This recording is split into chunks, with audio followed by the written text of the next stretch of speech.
नमस्कार दोस्तों, career success platform पे आप सभी का हार्दिक स्वागत है। यूपी टेट 2026 से पेपर होने वाला है, तो आज हम ईवीएस की फर्स्ट क्लास जो प्रैक्टिस सेट या इसको प्रीवियस ईयर क्वेश्चंस भी बोल सकते हैं, जो आपके पेपर के लिए बहुत ही महत्वपूर्ण है।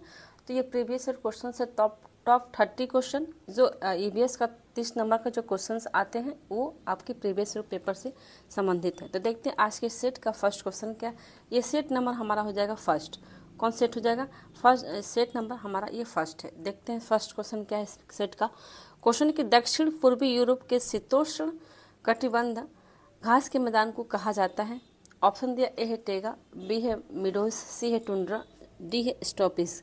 तो जो दक्षिण पूर्वी यूरोप का जो क्षेत्र है, तो शीतोष्ण कटिबंधन घास के मैदान को क्या कहते हैं? आपको दक्षिण पूर्वी यूरोप के मैदान को तो क्या कहते हैं? तो इसका राइट हो जाएगा आंसर आपको ऑप्शन डी स्टॉपिस कहते हैं। इसका राइट हो जाएगा ऑप्शन डी। अब देखते हैं घास के किस क्षेत्र के घास के मैदान को किस नाम से जाना जाता है, ये थोड़ा सा हम देखते हैं। मतलब विभिन्न मैदानों के विभिन्न क्षेत्रों के अलग अलग नाम है और किस किस नाम से जानते हैं वो भी हम समझते हैं। फर्स्ट हमारा आता है क्या, सवाना को क्या कहते हैं? अफ्रीका जिसे सहारा दक्षिण में और ऑस्ट्रेलिया में ये पाए जाने वाला घास के मैदान है सवाना। हंगरी और उसके आसपास के क्षेत्र क्या कहते हैं? तो पुस्टास कहते हैं। उत्तरी अमेरिका जो घास का मैदान है उसे क्या कहते हैं? प्रेरीज कहते हैं। अर्जेंटीना और उरुग्वे के जो क्षेत्र है उस घास के मैदान को क्या कहते हैं? तो पम्पास कहते हैं। साउथ अफ्रीका को बेल्ट घास का मैदान, ऑस्ट्रेलिया डाउन्स, न्यूजीलैंड कैंटबरी कहते हैं। मतलब ये हमारे कुछ मैदानों के विभिन्न क्षेत्रों के अलग अलग नाम है जो इस प्रकार से है।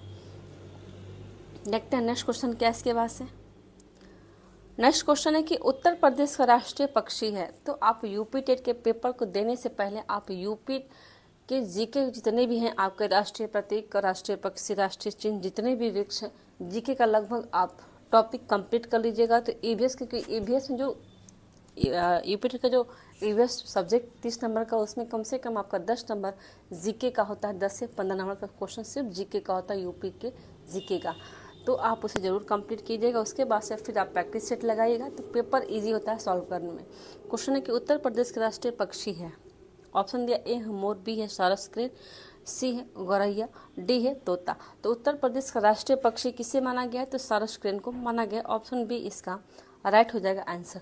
थोड़ा सा और भी हम समझते हैं कि राजकीय चिन्ह कौन सा है उत्तर प्रदेश का, राज्य पशु कौन सा है उत्तर प्रदेश का, राज्य वृक्ष कौन सा है उत्तर प्रदेश का, राज्य पुष्प कौन कौन सा है उत्तर प्रदेश का, राज्य मछली कौन सा उत्तर प्रदेश का, इसके बारे में थोड़ा समझते हैं।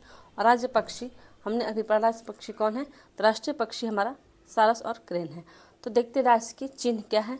तो राष्ट्रीय चिन्ह मछली और उसके तीर जो कमान होते हैं हमारे उत्तर प्रदेश के राष्ट्रीय चिन्ह है। राष्ट्रीय पशु ये राज्य पशु कौन है उत्तर प्रदेश का? तो बारहसिंगा जो होते हैं हमारे, ये हमारे उत्तर प्रदेश के राज्य पशु हैं।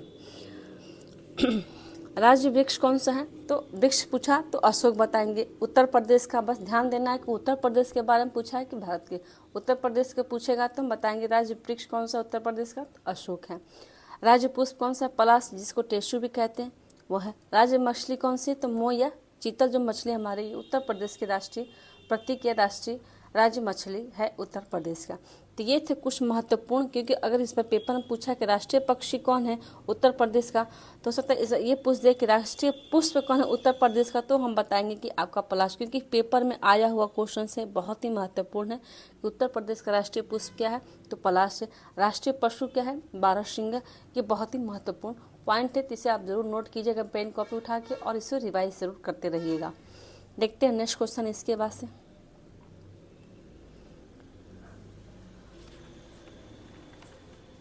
क्वेश्चन है कि नासिक में कुंभ मेला किस नदी के तट पर लगता है?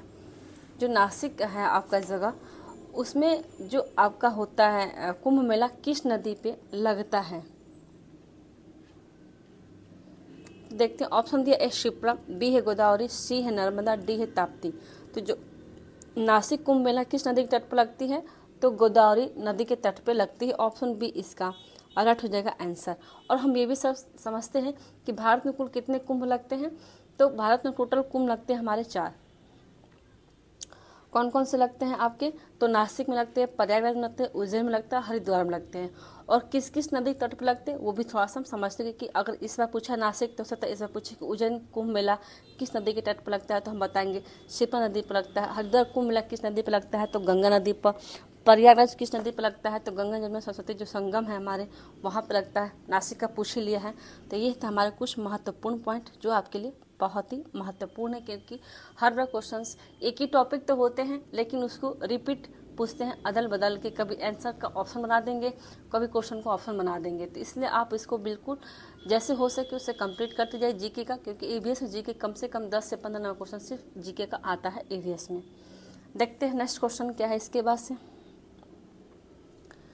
क्वेश्चन है ग्रेट डिवाइडिंग रेंज निम्न में कहाँ स्थित है। ऑप्शन दिया ए अंटार्कटिक, बी है एशिया, सी ऑस्ट्रेलिया, डी है उत्तरी अमेरिका। तो ग्रेट डिवाइडिंग रेंज निम्न में कहाँ स्थित है, तो ये ऑस्ट्रेलिया में स्थित है। कहाँ स्थित है, तो ऑस्ट्रेलिया में। ऑप्शन सी इसका राइट हो जाएगा आंसर। जो ग्रेट डिवाइडिंग रेंज ऑस्ट्रेलिया की सबसे बड़ी क्या है, पर्वतमाला है। जो ग्रेट डिवाइडिंग रेंज है ये ऑस्ट्रेलिया क्या है, सबसे बड़ी पर्वतमाला है। अगर पेपर में क्वेश्चन आ सकता है कि ऑस्ट्रेलिया की सबसे बड़ी पर्वतमाला कौन है, तो बताएंगे ग्रेट डिवाइडिंग रेंज है जो ऑस्ट्रेलिया की सबसे बड़ी पर्वतमाला है। देखते हैं नेक्स्ट क्वेश्चन क्या है इसके बाद से।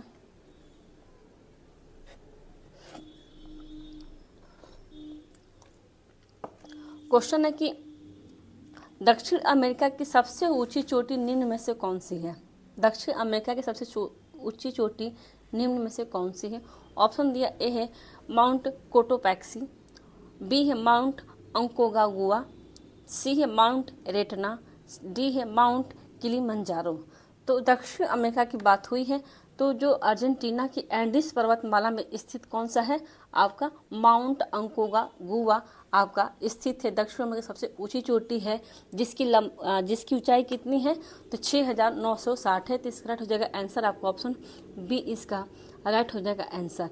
ये क्या है हमारी, तो ये हमारे दक्षिण अमेरिका की सबसे ऊंची चोटी है जिसकी लंबाई कितनी बताई गई है, तो 6960 मीटर बताई गई है आपकी इसकी लंबाई माउंट अंकोगागुआ का।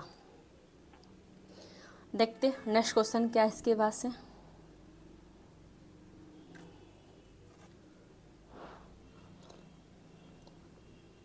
क्वेश्चन है कि निम्नलिखित में से किसमें क्लोरोफिल पाया जाता है। निम्नलिखित में से किसमें क्लोरोफिल पाया जाता है, तो ऑप्शन दिया है यूग्लिना में, बी है जेली फिश में, सी है हाइड्रा में, डी है साइकॉन में। तो सबसे इसमें किसमें क्लोरोफिल मिलता है, तो ऑप्शन है आपका ए यूग्लिना में पाया जाता है आपका क्लोरोफिल। कैसे समझते हैं, यूग्लिना क्या है, तो यूग्लिना एक कोशिकीय प्रोटोजोआ संघ का एक प्राणी है जिसमें क्या मिलता है, तो क्लोरोफिल पाया जाता है। ये क्या है, ये कार्बनिक पदार्थों वाले स्वच्छ स्थिर जल में पाया जाने वाला जीवधारी है, इसलिए इसमें क्या पाया जाता है, तो क्लोरोफिल पाया जाता है। और ये क्या है, तो एक कोशिकीय प्रोटोजोआ का संघ प्राणी है। एक क्वेश्चन आ सकता है कि ऐसा कौन सा प्राणी है जो एक कोशिकीय प्रोटोजोआ संघ का प्राणी है जिसमें क्लोरोफिल पाया जाता है, तो बताएंगे यूग्लिना में पाया जाता है। तो इसका राइट हो जाएगा आंसर आपको ऑप्शन ए इसका राइट हो जाएगा आंसर।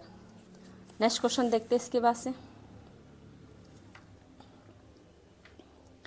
क्वेश्चन है कि निम्नलिखित में से कौन सा हार्मोन रक्त में कैल्शियम के स्तर को नियंत्रित करता है। ऑप्शन दिया ए है पैराथार्मोन, बी है प्रोलेक्टिक, सी है थायरॉक्सिन, डी है सोमैटोट्रोपिन।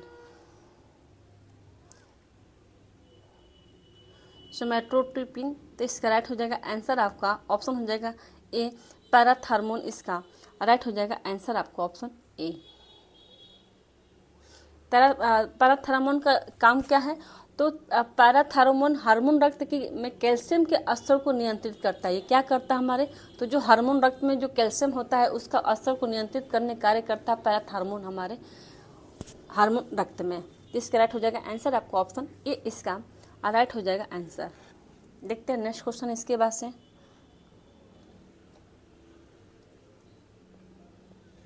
क्वेश्चन है कि ओजोन परत की मोटाई मापी जाती है।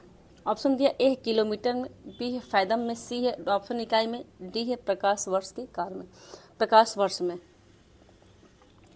तो ओजोन जो परत की मोटाई किससे नापी जाती है, तो आपका डॉप्सन इकाई में मापी जाती है। ऑप्शन सी इसका राइट हो जाएगा आंसर आपको ऑप्शन सी।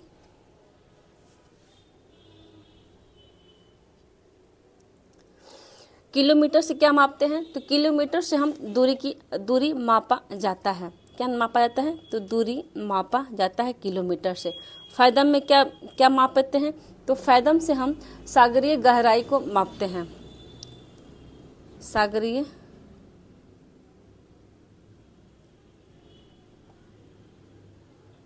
गहराई को फायदम से मापा जाता है। प्रकाश वर्ष में किसको मापते हैं, प्रकाश वर्ष में क्या मापा जाता है, तो अंतरिक्ष की दूरी प्रकाश वर्ष में मापा जाता है। अंतरिक्ष की दूरी को प्रकाश वर्ष में मापा जाता है। अंतरिक्ष की दूरी प्रकाश वर्ष में मापा जाता है।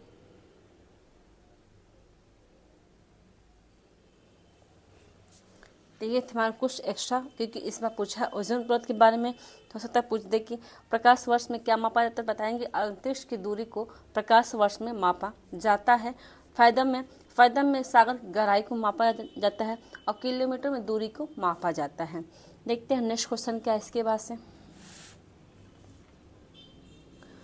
क्वेश्चन है कि नाइट्रोजन स्थिरता करने वाले जीवाणु जड़ों में उपस्थित होते हैं। ऑप्शन दिया ए है गेहूं की, बी है दलहन की, सी है धान की, डी है उपरोक्त सभी की।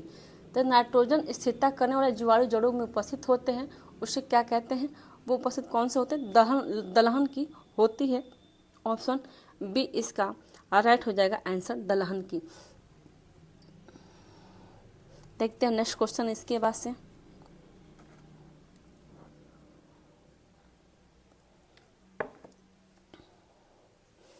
निम्नलिखित में कौन सा खाने योग्य कवक है। ऑप्शन दिया है एगेरिक्स, बी है म्यूकर, सी है पॉक्सनिया, डी है राइजोपस। तो इसका राइट हो जाएगा आंसर खाने योग्य कवक कौन सा, तो एगोरिक्स इसका राइट हो जाएगा आंसर आपको ऑप्शन ए इसका राइट हो जाएगा आंसर। कवक मतलब एगोरिक मतलब क्या है, एगोरिक्स क्या है, तो जिसको हम मशरूम को क्या कहते हैं, तो एगोरिक्स कहते हैं। ये खाने योग्य कवक है। एगोरिक्स को क्या कहते हैं, तो हम कहते हैं इसको मशरूम कहते हैं। मशरूम, तो मशरूम क्या खाने योग्य कवक है।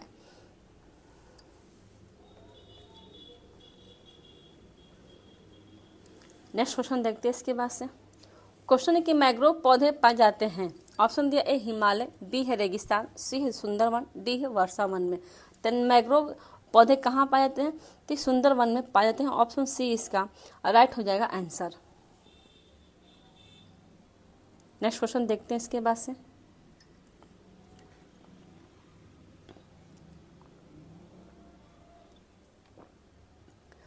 आवृत्ति बीजी पौधों में निम्नलिखित में से कौन सी संरचना त्रिगुणित है। ऑप्शन दिया ए मूलांकन, बी है प्रांकुर, सी है बीजपत्र, डी है भ्रूणपोष। तो आवृत्ति बीजी पौधे में निम्नलिखित में से कौन सी संरचना त्रिगुणित होते हैं, तो भ्रूणपोषण में होते हैं। इसका राइट हो जाएगा आंसर आपको ऑप्शन डी इसका राइट हो जाएगा आंसर। नेक्स्ट क्वेश्चन देखते हैं।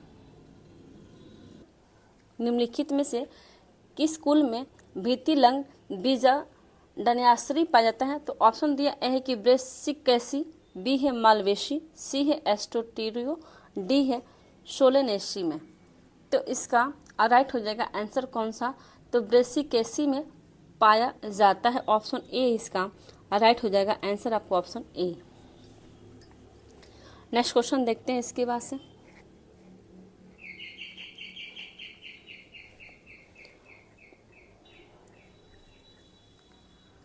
अनोक्सी शोषण का अंतिम उत्पाद होता है। ऑप्शन दिया ए है ग्लूकोज, बी है मैलिक एसिड, सी है एथिल एल्कोहल, डी है उपरोक्त में से कोई नहीं।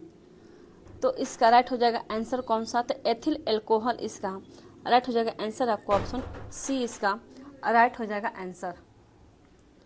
नेक्स्ट क्वेश्चन है 1906 ईस्वी में मुंबई में भारतीय महिला विश्वविद्यालय की स्थापना किसने किया था। ऑप्शन दिया ए है आत्माराम पांडुरंग, बी है डी के कर्वे, सी है महादेव गोविंद रनाडे, डी है केशव चंद्र सेन। तो इसका राइट हो जाएगा आंसर आपको डी की करवे, इसका राइट हो जाएगा आंसर आपको ऑप्शन बी, इसका राइट हो जाएगा आंसर। नेक्स्ट क्वेश्चन देखते हैं। पुरी की प्रसिद्ध रथ यात्रा संबंधित है किससे? ऑप्शन दिया ए भगवान राम से, बी है भगवान शिव से, सी है भगवान विष्णु से और डी है भगवान जगन्नाथ से। तो पुरी की प्रसिद्ध रथ यात्रा किससे संबंधित है? तो भगवान जगन्नाथ से संबंधित है। ऑप्शन डी इसका राइट हो जाएगा आंसर आपको ऑप्शन डी। अब एक क्वेश्चन पूछ देगा कभी कभी कि पुरी की जो प्रसिद्ध रथ यात्रा है भगवान जगन्नाथ की, ये किस माह में मनाया जाता है और किस पक्ष में? तो हम बताएंगे कि प्रत्येक वर्ष के आषाढ़ माह में शुक्ल पक्ष की द्वितीय में मनाई जाने वाली ये त्यौहार है भगवान जगन्नाथ जी की।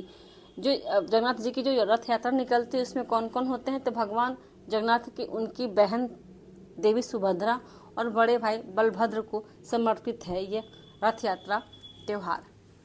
तो देखते हैं नेक्स्ट क्वेश्चन क्या है इसके बाद से। क्वेश्चन है कि संध्या क्या था? संध्या क्या था? ऑप्शन दिया ए भजन, बी है राजनीतिक दल, सी है अखबार, डी है धार्मिक संस्था। तो संध्या क्या था? तो ये अखबार था। संध्या क्या है? एक अखबार है। ऑप्शन सी इसका राइट हो जाएगा आंसर। संध्या अखबार था। इसको वर्ष 1906 में पल्ली नामक स्थान पर ब्रह्म बांधव उपाध्याय द्वारा प्रकाशित किया गया था। क्वेश्चन पूछ सकता है कि जो संध्या अखबार है ये किसके द्वारा प्रकाशित किया गया है और कब? तो 1906 में पल्ली नामक स्थान पर ब्रह्म बांधव उपाध्याय द्वारा प्रकाशित किया गया था। और ये किस भाषा में लिखा गया था? तो ये भाषा थी हमारी कौन सी? तो बांग्ला भाषा में लिखा गया था। कौन सी भाषा में? तो बांग्ला भाषा में लिखा गया था। ठीक है, देखते हैं अब नेक्स्ट क्वेश्चन क्या है इसके बाद से। क्वेश्चन है कि उत्तर प्रदेश राज्य विधान परिषद में कुल सदस्य की संख्या कितनी है? ऑप्शन दिया ए 100 सदस्य, बी है 80 सदस्य, सी 110 सदस्य, डी है 104 सदस्य।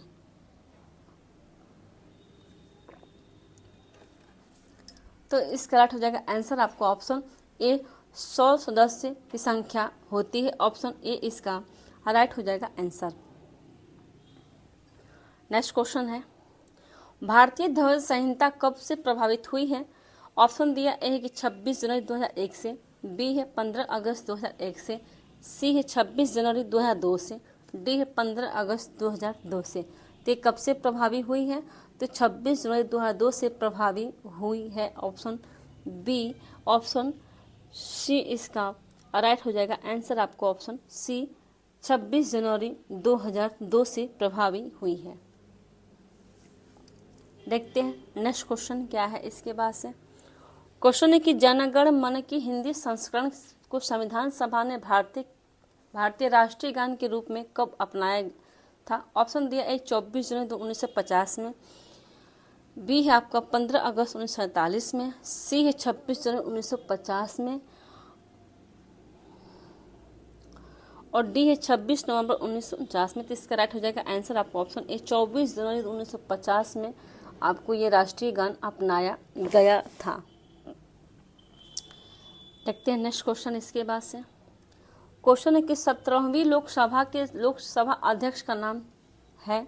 ऑप्शन दिया है सुमित्रा महाजन, बी है राजनाथ सिंह, सी है ओम बिरला, डी है बिरला, सी है अमित शाह। ओम बिरला या अमित शाह।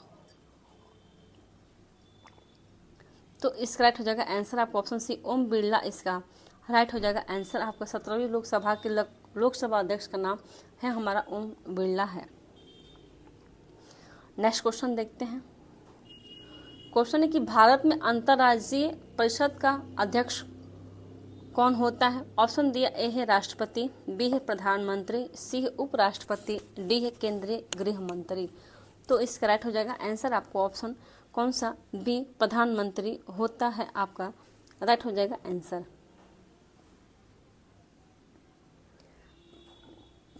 नेक्स्ट क्वेश्चन देखते हैं। क्वेश्चन है कि निम्नलिखित में से किसे अपने कर्तव्य के पालन के लिए भारत के राज्य क्षेत्र के सभी न्यायालयों में सुनवाई के अधिकार होगा? ऑप्शन दिया ए भारत का नियंत्रक महालेखा परीक्षक, बी है लोकसभा का अध्यक्ष, सी है भारत का महान्यायवादी, डी है भारत का प्रधानमंत्री। तो ऑप्शन सी भारत का महान्यायवादी इसका राइट हो जाएगा आंसर आपको ऑप्शन सी। नेक्स्ट क्वेश्चन देखते हैं।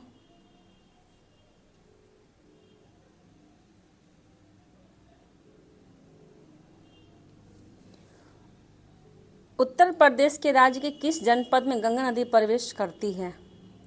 ऑप्शन दिया, ए है मेरठ, बी है मथुरा, सी है बुलंदशहर, डी है बिजनौर।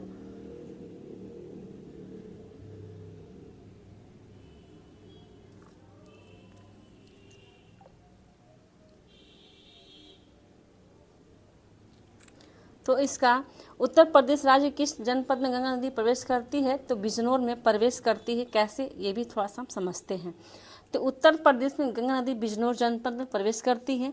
गंगा नदी उत्तराखंड से होते हुए उत्तर प्रदेश, बिहार, झारखंड तथा पश्चिम बंगाल से होकर बहती है। अब जो गंगा नदी हमारी गंगा नदी है, ये कहाँ कहाँ से होकर बहती है?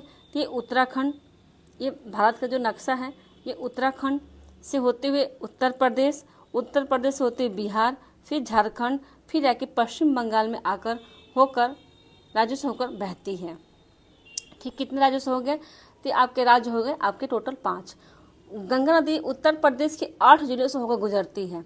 जो गंगा नदी है हमारे, ये कितने उत्तर प्रदेश से कितने जिलों से होकर गुजरती है? उत्तर प्रदेश के, तो उत्तर प्रदेश के जिलों से 8 जिलों से होकर गुजरती है। पेपर में क्वेश्चन आ सकता है कि गंगा नदी किन किन राज्यों से होकर गुजरती है। राज्य पूछा तो हम बताएंगे आपके कि 5 राज्यों से होकर गुजरती है आपकी गंगा नदी। अगर उत्तर प्रदेश के जिले पूछे कि कितने जिले से होकर गुजरती है, तो हम बताएंगे कि 8 जिले से होकर गुजरती है। और ये गंगा नदी उत्तर प्रदेश की सबसे लंबी नदी के नाम से जाना जाता है, जिसकी लंबाई कितनी है उत्तर प्रदेश में? तो 1450 किलोमीटर लंबा मार्ग तय करती है उत्तर प्रदेश में गंगा नदी। देखते हैं नेक्स्ट क्वेश्चन क्या है इसके बाद से। क्वेश्चन है कि निम्नलिखित नदियों में से कौन सा यमुना नदी की सहायक नदी नहीं पूछा है? ऑप्शन दिया, ए है गंडक, बी है चंबल, सी है बेतवा, डी है केन। तो इसका राइट हो जाएगा आंसर आपको ऑप्शन ए गंडक इसका राइट हो जाएगा आंसर। देखते हैं नेक्स्ट क्वेश्चन इसके बाद से। क्वेश्चन है कि भारत की सबसे ऊंची चोटी कौन सी? ऑप्शन दिया है नंदा देवी, बी है एटलस, सी है केटू, डी है कोमेट। तो भारत की सबसे ऊंची चोटी कौन सी है? तो केटू इसका राइट हो जाएगा आंसर, जिसको हम गार्डन आइंस्टीन कहते हैं केटू को। ऑप्शन सी इसका राइट हो जाएगा आंसर। इसकी ऊंचाई कितनी है केटू की? तो 8611 मीटर इसकी ऊंचाई है।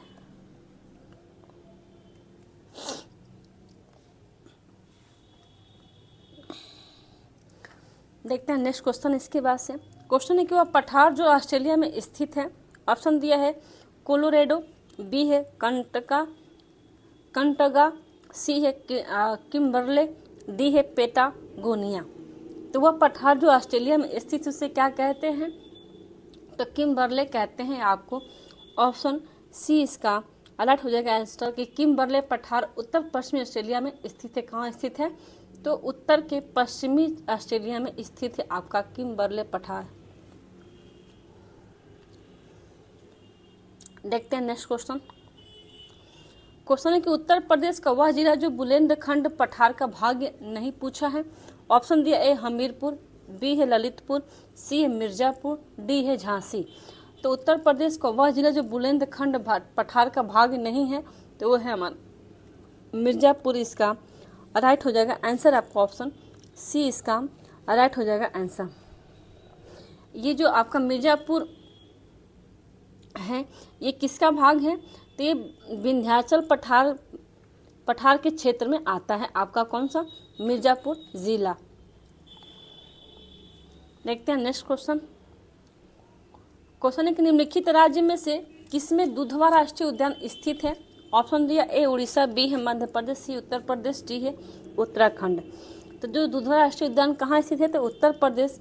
इसका राइट हो जाएगा आंसर आपको ऑप्शन सी उत्तर प्रदेश में स्थित है राष्ट्रीय दुधवा उद्यान। देखते हैं नेक्स्ट क्वेश्चन।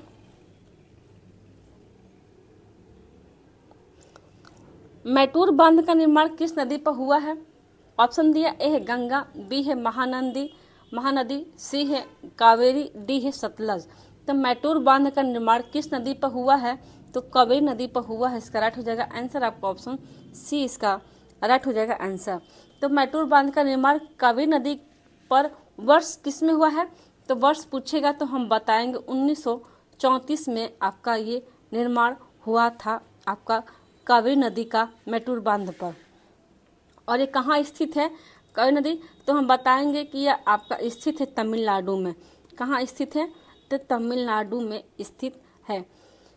ये किस काम में आते हैं? तो तमिलनाडु में सिंचाई के लिए पानी का अधिकांश आवश्यकता मैटूर बांध के प्रदान की जाती है। आपके वहाँ पर सिंचाई के लिए काम ये बांध आती है तमिलनाडु में।